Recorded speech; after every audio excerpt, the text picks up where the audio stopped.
8월 21일 새벽 만나를 시작하겠습니다. 이 새벽에 주시는 하나님의 말씀은 사도행전 24장 24절로 25장 12절에 있는 말씀입니다.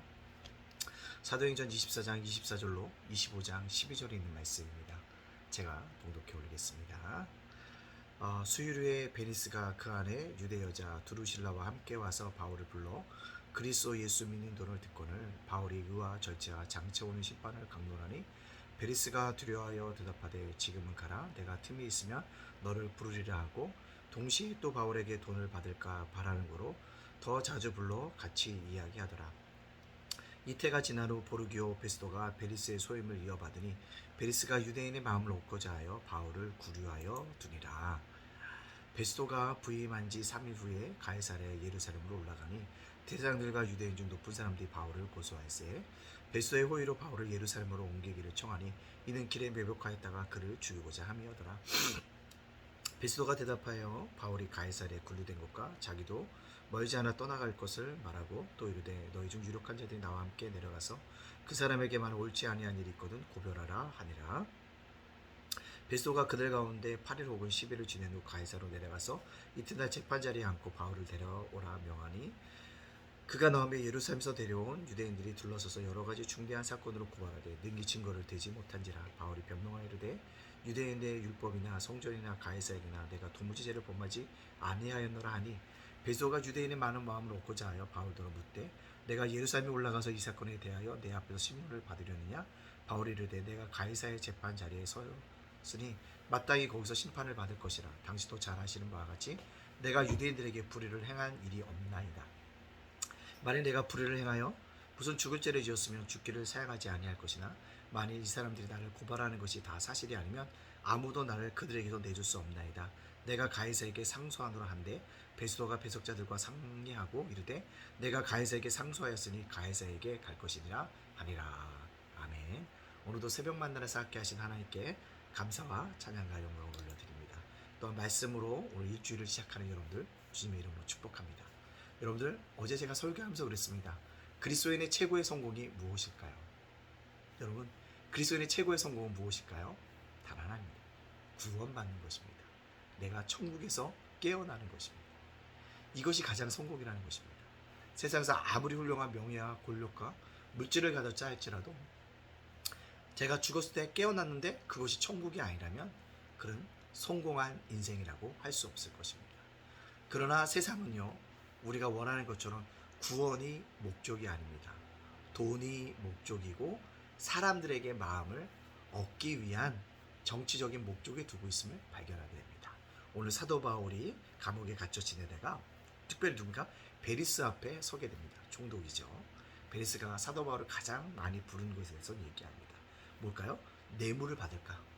돈을 받을까? 돈이 목적이기 때문에 사도 바울에게 계속 와서 뭐 했다는 거예요? 말씀을 듣고 있다라는 사실을 우리에게 보여줍니다.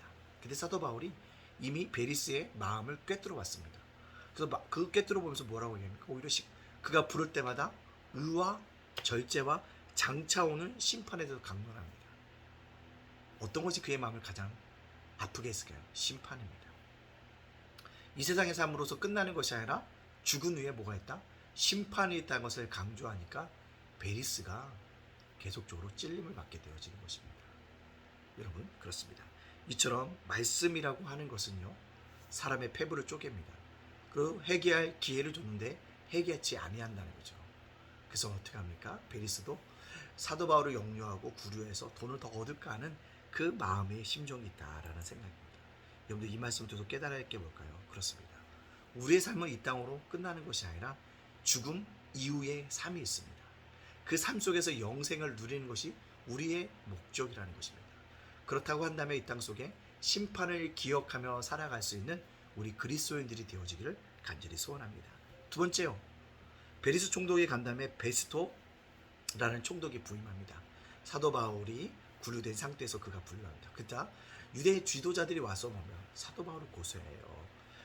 유대인의 정체성을 옹망을 했다. 율법을 어겼다. 성전을 어겼다. 근데 아무런 증거를 대지 못하는 것입니다. 오히려 사도 바울은 그렇지 않다는 것입니다. 베스도가 이런 이유를 한 것은 무엇이냐면 유대인들의 요구를 들어줘서 유대인들의 한심을 사기 위한 것이었습니다. 자기가 총독으로 새로 부름했는데 사람들에게 지지를 받고 싶지 않습니까? 그래서 사람들이 원하는 일을 해주고자 베스도가 바로 바울을 재판하려고 하고 있다라는 것입니다. 그때 베스도가 사도 바울에게 묻습니다. 왜 물을까요? 로마 시민권자였기 때문에 물을 수밖에 없다는 거죠. 너가 예루살렘에서 재판을 받겠냐? 가이사르에게 가겠냐라고 묻습니다. 그때 사도 바울은 뭐라고 합니까? 내가 죽을 죄가 아무것도 없음에도 불구하고 이 사람들이 이러니 나는 가이사에게 상소하러 가겠다라고 얘기합니다. 그래서 베스도가 선언합니다. 너는 예루살렘이 아니라 어디서? 가이사 앞에서 심판을 받게 될 것이다 라고 얘기합니다. 뭐요? 사도 바울이 고백했습니다. 로마도 보아야 하리라. 그의 목적이 로마였다는 거 아십니까? 그래서 다시 로마 선교에 시작되어지는 것들을 발견하게 되어집니다. 하나님의 뜻과 하나님의 개입으로 역사가 이렇게 이루어진다는 사실들을 우리에게 보여주고 있습니다. 그렇다면 오늘 이 말씀을 저와 여러분에게 적용시켜 보기를 원합니다. 여러분 삶의 목적이 무엇입니까? 신앙의 목적이 무엇입니까? 저는요 구원이라고 믿습니다. 구원받은 백성으로 살아가는 것 아니겠습니까? 최종적인 목적 구원이라는 것입니다. 근데요 세상의 목적은 구원이라고 얘기하면 곧 웃음칩니다. 왜요? 돈이지. 돈이면 못할 게 없는데 라고 주장합니다. 또 어떤 사람은 성공이지. 성공하면 못할 것이 없는데 세상의 가치관으로 가득 차 있으면 안 된다는 거죠. 그리스도인들은요 신앙인으로 살아가기 때문에 하나님의 심판이 있음을 기억할 수 있는 그런 믿음의 백성이 되어져야 합니다. 또 신앙인으로 살아갈 때 반드시 뭐요? 나의 행위에 따른 하나님의 보응이 있을 것이라고 기억하며 살아갈 수 있는 그런 믿음의 백성이 되어져야 한다는 거죠. 따라서 오늘 우리는요 신앙으로 살아감으로 말미암아 구원의 목적을 이루어가자는 것입니다. 나의 구원을 이루어가자는 것입니다. 그래서 세상의 가치관을 쫓아가는 것이 아니라 주님의 가치관을 쫓아갑시다. 주님이 원하시는 그 길을 걸어갑시다. 그래서 하나님 앞에 영광 돌려갈 수 있는 저와 여러분이 되어지시기를 간절히 소원합니다. 세상 거 다 무너질 거예요. 건강도 자신할 수 없고요. 돈도요. 돌고 도는 게 돈 아닙니까? 여러분 신앙인으로 합당하게 살아감으로 말미암아 날마다 구원의 목적을 이뤄가고요. 심판이 있음을 꼭 기억하고 살아갈 수 있는 저와 여러분의 삶이 되어지시기를 주님의 이름으로 축복합니다. 아멘. 기도합니다. 사랑의 하나님 감사합니다. 죄업물로 죽었던 저희들 구원하여 주시니 감사합니다. 오늘을 살게 하시니 감사합니다. 어제도 오늘도 은혜 받게 하시니 감사합니다. 말씀으로 살아가게 하시니 감사합니다. 말씀을 붙잡고 살아갈 수 있도록 인도해 주시고 우리의 기도와 우리의 형편을 잘 이해하신 하나님께서 우리를 선한 길로 바른 길로 인도하여 주시고 동행하여 주시옵소서. 특별히 오늘 말씀처럼 우리가 신앙인으로 살아갈 때 구원이 목적이며 심판이 있음을 날마다 기억하며 살아가게 하여 주시옵소서.